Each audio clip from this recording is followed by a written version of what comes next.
Welcome to an introduction to something else I'm currently building. Now that I'm getting back into flying after the lockdown here in the UK, I've been doing quite a lot of flying with gliders and getting on with flying off the cliffs here off the North Devon coast. So I've been using the Volantex Phoenix really as a trainer, and if it goes wrong, who cares? It's just a cheap model and something to build my confidence in flying over an area which is quite risky really if something goes wrong, but I'm getting on well with it.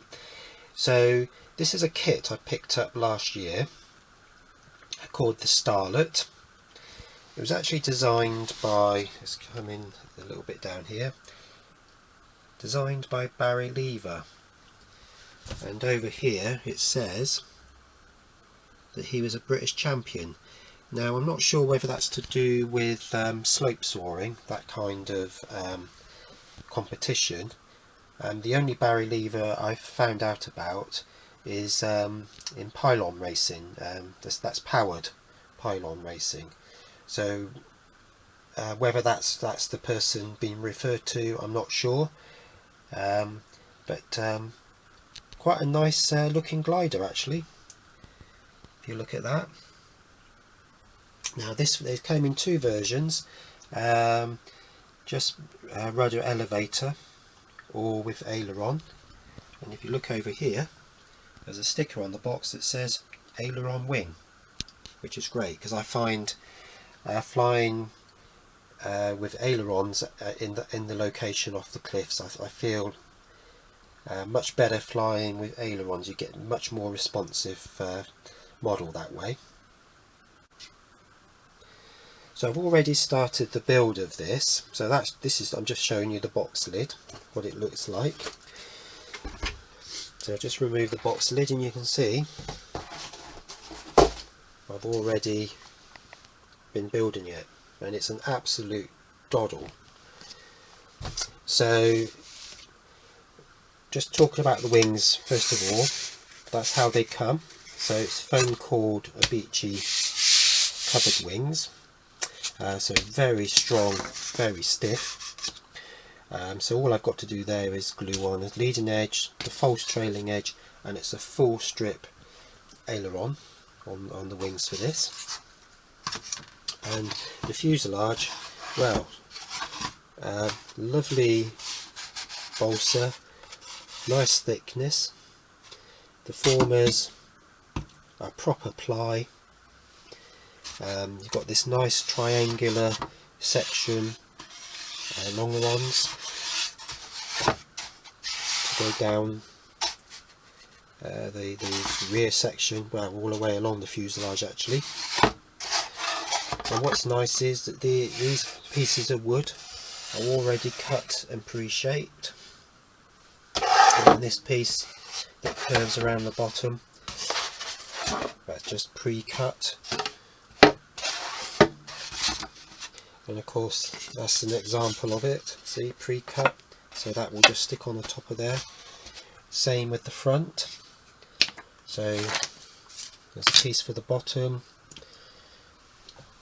there's a little piece that goes across the front, but once I've got the former in, and that's the hatch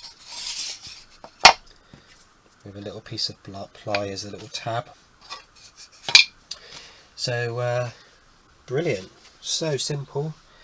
The tail, plane, elevator, fin, rudder, all pre-cut and shaped, just need to do a bit of sanding on those. So great model to look forward to. The wingspan is actually 1660, so it's slightly bigger than the Phoenix 1600. So being used to flying something of that size is going to be great when I get to fly this. Now what I'm using, I've got some nice high-tech servos for it. So these are the HS85 metal geared servos. Sorry if that's reflecting. Now what I was hoping because this is the ailerons are controlled in the old-fashioned way with torque rods off a single servo. I want to do a similar sort of thing, but use 2 servos so I can individually control the ailerons. The reason for that is so that I can have spoilerons then, just to help coming into land. So I was hoping that there would be enough room that when I have 2 servos mounted in the underside of the wing, that they'll fit inside, and that's brilliant. So I know I can do that arrangement. Okay, so as you can see, I've made good progress with this already, but I just thought I'd introduce it. And I'll probably, once I've got the basic construction done, I'll do another short little video about it before I do the covering. The plan is, if I get the box lid again, but as regards the covering, I think that's a lovely design, so I'm going to replicate that. You might not be able to see it very clearly, but there's also a little red and yellow stripe there, a little bit of red and yellow on the fin. And what I'm thinking is that on the underside of the wing and the tailplane is have it red with a yellow and white stripe, so sort of replicate that for the wing and just have plain red under the tail. I'm hoping that will look really nice and give that contrast, obviously, from above and below. Alright, so I'll let you know how that comes along, and hoping to fly this pretty soon as well. So thanks for watching for now, and I'll come back with the next episode soon.